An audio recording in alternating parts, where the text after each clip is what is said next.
Shalom pemirsa Pijar TV, selamat datang di program Merangkai Nilai Kehidupan. Episode kali ini kita kemas sedikit berbeda karena kita akan mendiskusikan sebuah topik yang sangat menarik, sebuah topik yang menjadi perbincangan hari-hari ini di kalangan seluruh gereja, bahkan di kalangan orang percaya, sebuah topik yang menjadi membangun opini yang salah, opini yang keliru. Tetapi kita akan membicarakan topik ini secara tuntas bersama dengan Bapak Wesley Parapat. Shalom Pak. Shalom. Pak, begini sekarang Pak, banyak yang menjadi simpang siur di kalangan orang percaya yang mengaitkan Pak, bahwa pandemi ini bahkan vaksinasi ini dengan antikris dan akhir zaman. Bahkan itu menjadi, boleh saya bilang begini Pak, menjadi bahan khotbah di hari Minggu. Bahkan kalau kita mau mundur lebih jauh lagi Pak, orang bilang bahwa, bahkan dulu kan pernah ada nubuatan bilang bahwa pandemi ini akan selesai bulan Maret. Ya, atau pandemi ini akan selesai kalau sesudah Paskah, gitu. Jadi banyak sekali. Tapi kenyataannya, ya kenyataannya sampai hari masih ada. Bahkan lebih setelah Bahkan Paskah. lebih sekarang Pak. Justru kita nggak tahu kapan akan berhenti. Menurut Bapak seperti apa kita menyikapi hal seperti ini? Jadi ya ini kadang-kadang mimbar dipakai oleh beberapa hamba Tuhan dalam konteks yang kurang tepat. Saya nggak tahu ya motivasinya apa. Apakah untuk mencari popularitas hamba Tuhan tersebut, ya, mengambil kesempatan ini sehingga dia seolah-olah bisa bernubuat akan terjadi begini, dan kalau terjadi nanti dia yang diagung-agungkan, dia yang disakralkan oleh jemaatnya. Ya puji Tuhan lah, semua nubuatan-nubuatan tadi yang kamu bilang itu ternyata tidak ada, ya tidak terjadi, puji Tuhan. Nah coba kita melihat apa kata firman Tuhan mengenai hal ini, ya. Kita bisa baca di dalam Lukas 21 ayat 7 sampai 19. Dikatakan di ayat 7, dan murid-muridnya bertanya kepada Yesus, katanya, "Guru, bila manakah itu akan terjadi?" Artinya kapan akhir zaman ini akan terjadi? Dan apakah tandanya kalau itu akan terjadi? Jawabnya, "Waspadalah supaya kamu jangan disesatkan. Sebab banyak orang akan datang dengan memakai namaku dan berkata, akulah dia, dan saatnya sudah dekat, janganlah kamu mengikuti mereka." Ayat 9. Dan apabila kamu mendengar tentang peperangan dan pemberontakan, janganlah kamu terkejut. Sebab semuanya itu harus terjadi dahulu. Tetapi itu tidak berarti kesudahannya akan segera datang. Itu bukan berarti dengan adanya kejadian-kejadian. Ya, apa kejadiannya? Di ayat 10 dikatakan, bangsa akan bangkit melawan bangsa dan kerajaan melawan kerajaan. Ayat 11. Dan akan terjadi gempa bumi yang dahsyat, dan di berbagai tempat akan ada penyakit sampar dan kelaparan. Dan akan terjadi juga hal-hal yang mengejutkan dan tanda-tanda yang dahsyat dari langit. Dari ayat ini kita bisa menyimpulkan atau menarik satu rema bahwa akan terjadi penyesatan. Di ayat 8 dikatakan akan terjadi penyesatan. Nah ini loh tadi. Jangan sampai kita terbawa oleh hal-hal di mana ada orang yang mengatakan bahwa pandemi COVID-19 ada hubungannya dengan akhir zaman. Padahal dikatakan dalam firman yang tadi kita baru baca, di ayat 9 sampai 11, bahwa kejadian ini akan terjadi. Wabah penyakit sudah pernah terjadi enggak? Sudah. Beberapa puluh ribu, ratus tahun yang lalu sudah pernah terjadi, bahkan lebih hebat daripada pandemi COVID-19. Gempa bumi, dari dulu sudah ada, sekarang juga sedang berlangsung gempa bumi. Peperangan, sudah ada.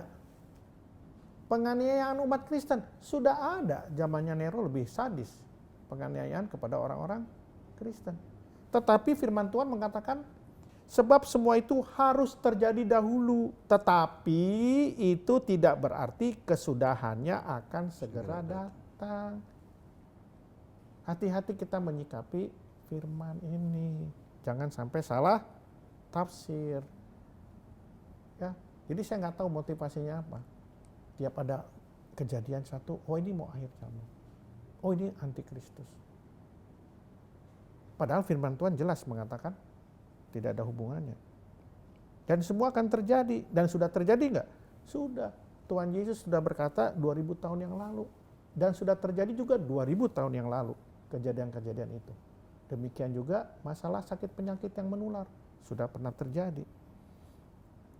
Jadi kita harus mengerti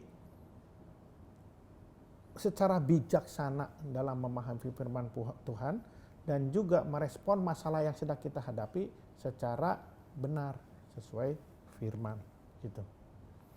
Jadi kita hati-hati terhadap penyesatan hari-hari ini berkaitan dengan hal tersebut ya Pak. Ya, kita harus hati-hati, betul. Ya, dan jangan terkejut, tapi kita juga tetap harus menjadi saksi Tuhan hari-hari ini.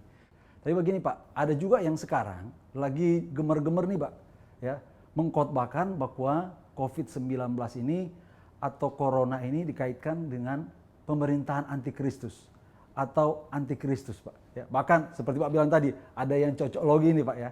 Contohnya corona gitu ya. Kalau dijumlahkan secara hurufnya berjumlah 66. Lalu 6 huruf jadi 666. Ya. Padahal kalau Mesias pun sebenarnya sama kan. Kalau kita menjumlahkan 66, jumlah hurufnya juga 6 gitu. Jadi Bahkan kalau Mesias, M-nya kalau mau huruf sesuai keberapa, E-nya huruf keberapa, nanti jumlahnya 66. Iya. Terus Mesias 6 huruf juga. Oh iya 6 huruf. Jadi 666. Berarti nanti Mesias adalah antikristus jadi. Itu saya bilang Pak. Jadi banyak yang berusaha mencocok-cocok logi nih seperti Bapak bilang tadi gitu. Jadi sebenarnya gimana kita melihat teori-teori yang seperti ini Pak? Ya banyak konspirasi lah muncul bahwa ini adalah pemerintahan antikristus dan lain-lain itu Pak. Jadi memang inilah yang menjadi masalah bagi umat Kristen ya. Jadi banyak hamba Tuhan yang kurang bijak dalam memahami firman Tuhan, kurang bijak dalam menyampaikannya kepada jemaat. Jadi kalau kita melihat ke belakang, wabah pandemi ini datang silih berganti. Ya kan? Nanti ada wabah hilang, kemudian ada wabah lagi hilang. Nanti setelah COVID-19 selesai, semua vaksin dilakukan di seluruh muka bumi ini. Terus COVID-19 hilang. Nanti 10 tahun kemudian ada lagi nama baru atau virus baru. Nanti dikaitkan lagi sama akhir zaman. Dan terus akhir zaman kapan? Kan Tuhan sudah bilang tidak seorang pun yang mengetahui kapan waktunya. Ya udah kita fokus kepada kehidupan kita. Kita bisa nggak mati nanti malam? Bisa. Fokuslah apa yang harus kita lakukan pada hari ini. Karena kita nggak tahu akhir zaman kita mungkin nanti malam. Atau minggu depan. Atau bulan depan. Ngapain ngurusin akhir zaman yang kita nggak pernah tahu. Akhir zaman bagi saya adalah ketika saya mati. Selesai sudah itu akhir zaman. Nah yang jadi masalah bagaimana kita memfokuskan kepada firman Tuhan. Apakah kita mau menjadi pelaku firman itu? Apakah kita mau terus melekat kepada pokok anggur, yaitu Yesus Kristus, sehingga kita menghasilkan buah-buah roh. Ya, bukan fokus pada karunia-karunia roh, bikin lagi nubuatan. Waduh, nubuatan memang bisa terjadi. Nubuatan itu bisa dari iblis, bisa dari Tuhan. Dua-duanya bisa terjadi. Ya, jadi marilah kita fokus kepada hari ini Tuhan mau apa engkau. Dengan adanya pandemi ini, apa rencanamu dalam hidupku? Apakah harus menjadi kesaksian bagi orang lain? Lakukan. Mungkin ini juga yang menjadi pertanyaan banyak pemirsa Pijar TV Pak. Kalau begitu Pak ya, sudah Bapak jelaskan tadi, bagaimana kita harus memahami atau menyikapi pandemi yang terjadi hari-hari ini secara baik dan benar Pak? Pertama, kita tidak perlu takut, tidak perlu kaget dengan ada pandemi ini. Ya, sakit penyakit itu bisa Tuhan izinkan terjadi dalam hidup manusia. Kenapa? Karena manusia sudah jatuh dalam dosa. Jadi sakit penyakit satu hal yang biasa sejak manusia jatuh ke dalam dosa. Nah, penyakit-penyakit ini bisa menjadi hukuman Tuhan, bisa juga datang dari iblis. Nah, kita harus menyikapi dengan bijaksana. Ya, kalau itu datang dari Tuhan, mungkin Tuhan ingin bicara kepada kita, ingin mendisiplinkan kita. Misalnya dalam konteks tadi bahwa ibadah sekarang sudah berubah. Apa Tuhan ingin bicara? Apakah Tuhan ingin mengatakan bahwa sudah banyak sekarang gereja terlalu bangga dengan cabang-cabangnya, dengan umatnya yang sekian banyak, saling mempopulerkan denominasi masing-masing? Dan Tuhan bicara dengan keadaan pandemi ini, Tidak ada lagi gereja yang disebut gedung. Tidak ada lagi WL yang lulusan idol. Tidak ada lagi alat-alat musik yang luar biasa hebohnya. Ya, semua ibadah di rumah. Tidak ada lagi jemaat berkumpul, mereka berkumpul keluarga. Apakah kau masih mau menyembah aku? Coba pikirkan, apakah itu yang Tuhan sedang bicara kepada umat Kristen saat ini dengan adanya pandemi COVID-19? Coba kita renungkan. Kalau memang itu Tuhan izinkan terjadi untuk kita introspeksi diri kita dengan ibadah, ya. Akhirnya ibadah-ibadah selama ini mungkin sudah tidak lagi memuliakan Tuhan, tetapi memuliakan hal-hal yang bernilai sementara, ya. Jadi itulah sikap kita harus melihat kepada firman Tuhan. Jadi kita harus bisa memberikan respon positif ya Pak kepada firman Tuhan, maka apa yang menjadi aturan pemerintah hari-hari ini. Ya. Ya. Begini Pak, seiring dengan rencana vaksinasi yang akan dilakukan oleh pemerintah, kita tahu bahwa kemarin-kemarin itu sempat banyak muncul isu ya Pak, di kalangan umat beragama khususnya yang ada di Indonesia ya, dari umat Muslim berkata bahwa mereka mempertanyakan apakah vaksin ini halal atau tidak gitu ya. Tapi dari sisi MUI sudah menjelaskan bahwa vaksin ini suci dan halal. Di kalangan orang Kristen mereka mengkaitkan Pak ya, vaksin ini dengan antikristus. Sebenarnya Bapak melihat bagaimana sebenarnya kegunaan vaksin ini dan dari sisi yang saya baru tanyakan tadi Pak. Jadi sebetulnya vaksin ini diciptakan manusia untuk meningkatkan imunitas tubuh dalam melawan virus. Ya. Sehingga ketika seseorang sudah divaksin, imun tubuhnya akan lebih kuat ketika virus itu masuk.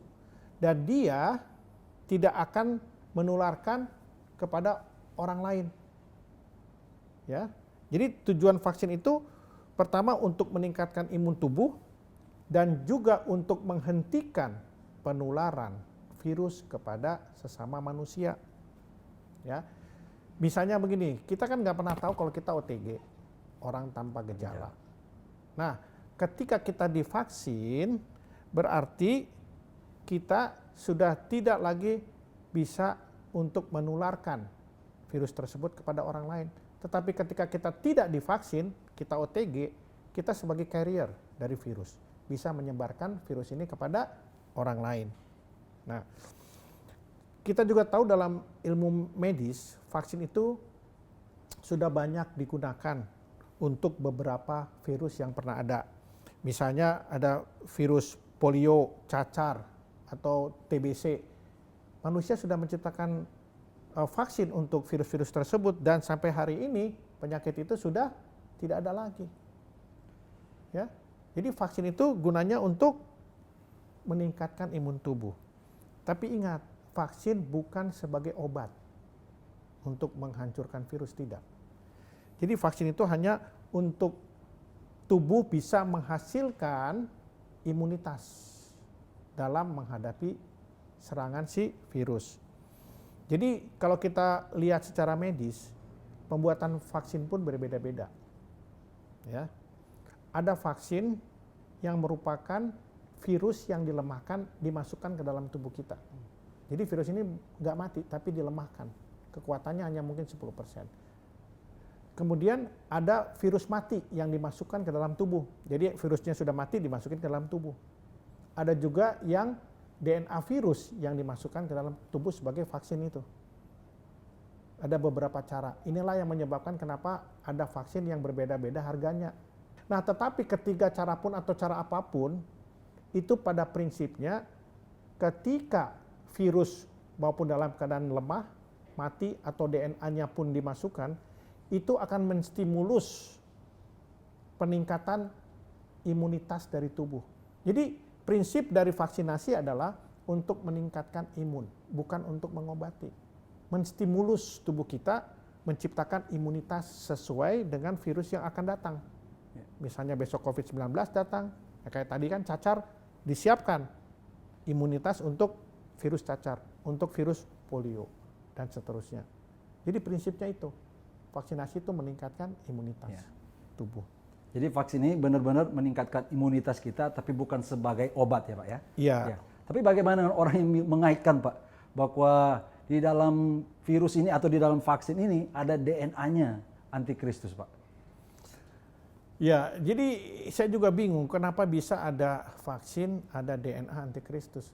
Nah, sampai saat ini aja kita masih banyak pro dan kontra tentang antikristus. Siapakah antikristus?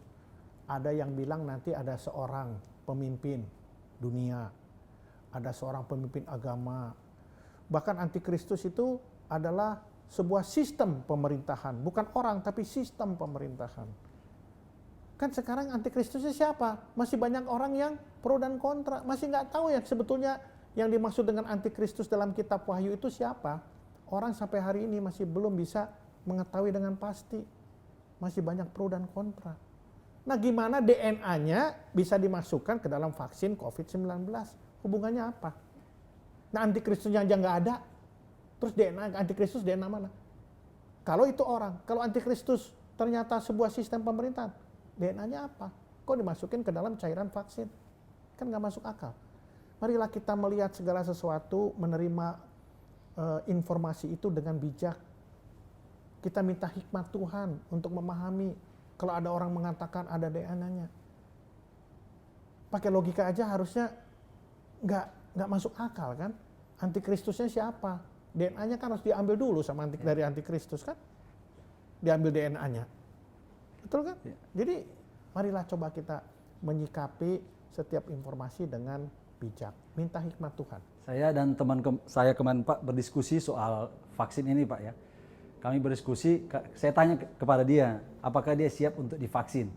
Dan dia berkata dia tidak siap untuk divaksin. Saya tanya alasannya, alasannya bukan kesehatan Pak, tapi alasan rohani katanya. Rohani dia bilang bahwa divaksin itu sudah ada chip antikristus 666, sehingga ketika kita divaksin, dengan otomatis kita sudah masuk dalam bagian sistemnya antikristus, pemerintahannya antikristus. Gimana gitu? Ya, kadang-kadang makanya saya juga bingung melihat, makanya perlu hikmat dari Tuhan ya dalam menyikapi setiap masalah, setiap informasi yang kita terima. Kita harus betul-betul bijak lah ya. Kalau mau tahu bahwa masalah chips 666 ya, ini sudah sering dikemukakan, diperbincangkan oleh banyak kalangan, bukan hanya sekarang. Setiap peristiwa yang terjadi beberapa lama yang lalu, berapa tahun, berapa puluh tahun yang lalu, tiba-tiba terjadi sesuatu yang mendunia, pasti dihubungkan dengan chips 666. Banyak hal itu. Jadi chips 66 ini bukan hanya sekarang dihubung-hubungkan. Sudah sering dihubung-hubungkan, sudah sering diangkat oleh banyak pihak yang tidak bertanggung jawab ya, saya bilang ya. Dan mereka menggunakan ayat ini, Wahyu 13 ayat 16. Dikatakan demikian, dan ia menyebabkan sehingga kepada semua orang, kecil atau besar, kaya atau miskin, merdeka atau hamba, diberi tanda pada tangan kanannya atau pada dahinya. Jadi mereka menafsirkan bahwa vaksinasi yang dilakukan pada saat hari ini kepada seluruh orang di muka bumi ini, itu dianggap ada chips yang dimasukkan. Sampai hari ini belum ada konfirmasi dari organisasi kesehatan dunia yang menyatakan bahwa vaksinasi itu dimasuki oleh chips. Tidak ada konfirmasi sampai hari ini. Jadi kita harus menyikapi secara bijak. Berarti tidak ada hubungannya antara antikristus dan vaksinasi yang lagi dilakukan saat ini? Ya iyalah, tidak ada hubungannya. Ya, kita tahu bahwa vaksin itu diproduksi oleh banyak negara, oleh berpuluh-puluh perusahaan farmasi dengan cara yang berbeda-beda. Sedangkan kalau dihubungkan dengan antikristus, harusnya kan semua diatur oleh antikristus ini ya. Entah itu orang, entah itu sistem pemerintahan, entah itu apa, antikristus itu kita belum tahu, harusnya dia ngatur dong. Ini yang membuat vaksin COVID-19 banyak negara, banyak perusahaan, caranya pun berbeda-beda. Jadi gak ada hubungannya. Ya.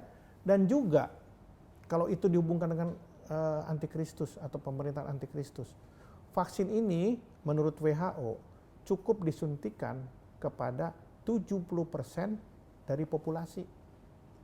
Dengan menyuntikkan 70% dari populasi, ya, itu penyebaran COVID-19 akan terhenti hanya dengan menyuntikkan 70. Sedangkan kalau itu ada hubungan dengan pemerintahan antikristus, harusnya semua dong yang divaksin. Semua dong harus dimasukkan chipsnya, ya kan? Dan kita juga tahu bahwa vaksin COVID-19 ini tidak kepada semua manusia disuntikkan. Ya, kemarin kita sudah melihat ada orang-orang yang sudah pernah terpapar tidak disuntikkan vaksin. Ada orang-orang yang memiliki penyakit bawaan tidak disuntik vaksin. Ada orang-orang yang usianya cukup rentan, sangat lanjut mungkin tidak divaksin. Sedangkan kalau antikristus kan harusnya maunya semuanya divaksin kan? Sedangkan dari WHO sudah jelas, secara medikal sudah jelas tidak semua orang perlu divaksin. Dan ada orang-orang yang tidak perlu divaksin. Ya. Jadi melihat dari hal ini pun kita bisa tahu bahwa tidak ada hubungannya antara vaksinasi dengan kedatangan antikristus. Tidak ada hubungannya dengan sistem pemerintahan antikristus. Tidak ada hubungannya dengan akhir zaman. Akhir zaman saya kasih tahu kapanpun bisa terjadi. Ya, saya bisa mati nanti malam. Itulah akhir zaman saya. Marilah kita fokus kepada apa kehendak Tuhan di dalam hidup ini. Bagaimana kita menyikapi pandemi ini. Kalau pemerintah mengatakan kita harus mengikuti prokes, marilah kita sebagai warga negara yang baik, sebagai warga gereja yang baik, kita ikuti. Karena firman Tuhan ada di dalam Roma 13 ayat 1 dan 2. Coba kita lihat apa katanya. Roma 13 ayat 1 dan 2 dikatakan demikian. Tiap-tiap orang harus takluk kepada pemerintah yang di atasnya. Sebab tidak ada pemerintah yang tidak berasal dari Allah. Dan pemerintah-pemerintah yang ada ditetapkan oleh Allah. Nah ini ayat kedua nih yang mengerikan. Sebab itu barang siapa melawan pemerintah, ia melawan ketetapan Allah. Dan siapa yang melakukannya akan mendatangkan hukuman atas dirinya. Jadi marilah kita menyikapi pandemik ini sesuai dengan firman Tuhan. Firman Tuhan mengatakan apa? Tunduklah kepada pemerintah.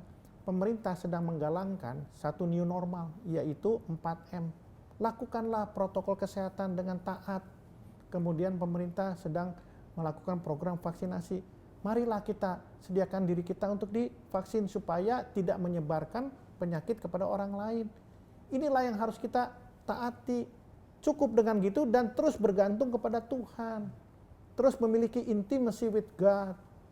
Memiliki hubungan yang intim dengan Tuhan. Itu yang kita lakukan karena kita nggak pernah tahu kita kapan mati. Dan jangan sekali-kali melakukan penghakiman dari cara orang meninggal. Banyak orang meninggal, oh dia COVID, berarti dia masuk neraka. Tidak. Yang menentukan kita masuk neraka atau surga bukan cara kita mati, tetapi cara kita hidup. Oleh karenanya, marilah kita hidup sesuai dengan firman-Nya. Apa kata firman-Nya? Lakukan hari lepas hari. Miliki hubungan yang intim dengan Tuhan supaya kita juga tidak asal menelan setiap informasi, setiap khotbah-khotbah yang tidak sesuai dengan firman. Baca firman setiap hari. Nah, itu ada kasus Pak, ya, salah satu pertanyaan dari pemirsa Pijar TV yang bertanya bahwa di gerejanya pendetanya berkhotbah mengatakan bahwa dia tidak mau divaksin karena alasan yang Bapak sudah jelaskan tadi atau saya tanyakan tadi ke Bapak tentang antikris itu. Ya, sebagai jemaat kan dia bingung Pak. Ya, apakah dia harus mendengar pendetanya atau dia harus mengikuti pemerintah yang lagi menggalakkan vaksinasi ini, Pak? Kalau saya menjawab hal itu, mari kita kembali Alkitab. Alkitab mengatakan apa? Kita harus lebih takut kepada Tuhan daripada ke manusia. Ya, memang gembala sidang itu adalah otoritas kita dalam konteks bergereja. Dia adalah otoritas kita. Tetapi kita harus melihat secara bijaksana. Apakah yang diminta atau yang dihimbau oleh gembala sidang kita sesuai dengan Alkitab apa tidak? Mari kita kembali ke Alkitab. Makanya saya bilang, marilah kita sebagai umat percaya miliki hubungan yang intim dengan Tuhan. Miliki persekutuan pribadi dengan Tuhan. Baca Alkitab setiap hari dan biarlah Roh Kudus yang memberikan kita pengajaran tentang bagaimana kita menafsir firman Tuhan. Ketika kita mengerti firman Tuhan dan mendengar di gereja kita khotbah yang tidak sesuai dengan firman Tuhan, ya kita gak usah lakukan. Jangan ikutin. Karena firman Tuhan tidak berkata begitu. Firman Tuhan berkata, mari kita harus mengikuti apa kata pemerintah. Karena pemerintah yang menentukan siapa? Allah sendiri. Ikutilah firman Tuhan. Dan ketika kita memiliki hubungan yang intim dengan Tuhan, nanti Tuhan yang akan memberikan hikmat kepada kita. Apakah kita harus meninggalkan gereja itu? Atau mungkin Tuhan bilang, jangan tinggalkan, tetap bergereja di sana. Nanti Tuhan akan beri hikmat bagaimana untuk menyampaikan kepada pengurus gereja, gembala sidang, untuk menyatakan bahwa yang betul adalah ini, yang betul adalah itu. Kita nggak pernah tahu, tetapi yang saya tahu, mari kita miliki hubungan dengan Tuhan secara intim. Itu akan membuat kita akan menjadi alat di tangan Tuhan, dan Tuhan mau pakai kita sebagai apapun, itu terserah Tuhan. Jadi hubungan kita dengan Tuhan sangat menentukan kita mengambil keputusan ya Pak ya. Dan hubungan intim dengan Tuhan, kita dapat merespon setiap masalah dalam kehidupan ini, bukan lagi dari dimensi manusia, tapi dari dimensi Tuhan. Itu paling penting. Mungkin dari akhir diskusi kita Bapak bisa menyimpulkan atau bisa memberikan arahan kepada setiap pemirsa Pijar TV, bagaimana mereka bersikap dengan benar menyikapi semua tentang apa yang sudah kita bicarakan saat ini Pak. Jadi yang pertama adalah kita tidak perlu takut, kita tidak perlu panik dengan adanya pandemi COVID-19 ini. Ya. Dan yang kedua, marilah kita taat kepada pemerintah, otoritas yang ada di atas kita. Karena pemerintah itu dari Tuhan. Lakukan apa yang pemerintah kita mau kita lakukan. Lakukan protokol kesehatan dengan ketat. Ya, ketika kita keluar dari rumah, pakai masker. Jauhi orang lain, jaga jarak, cuci tangan sesering mungkin. Kemudian hindari kerumunan. Lakukan itu. Dan yang kedua, pemerintah minta kita untuk divaksin. Siapkan diri kita untuk divaksin. Untuk supaya kita tidak bisa menyebarkan virus itu kepada orang lain. Dan kita tetap berdoa kepada Tuhan. Miliki hubungan yang intim. Serahkan seluruh kehidupan kita kepada Tuhan. Bahwa Tuhan sedang beracara melalui pandemi COVID-19. Cari rencananya, cari apa kehendak Tuhan di dalam masalah ini. Kenapa dunia seperti begini? Kenapa saya seperti begini? Cari rencana Tuhan. Ketika kita menemukannya, disitulah kita dapat bersuka cita. Dan sukacita itu akan melampaui segala akal dan pikiran kita. Puji Tuhan, terima kasih Pak Wesley. Tuhan Yesus memberkati.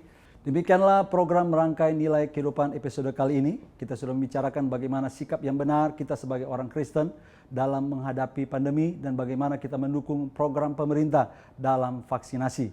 Kalau saudara pemirsa Pijar TV memiliki pertanyaan atau permohonan doa, saudara bisa mengirimkan WhatsApp saudara, SMS saudara lewat nomor telepon yang sudah tertera di layar kaca.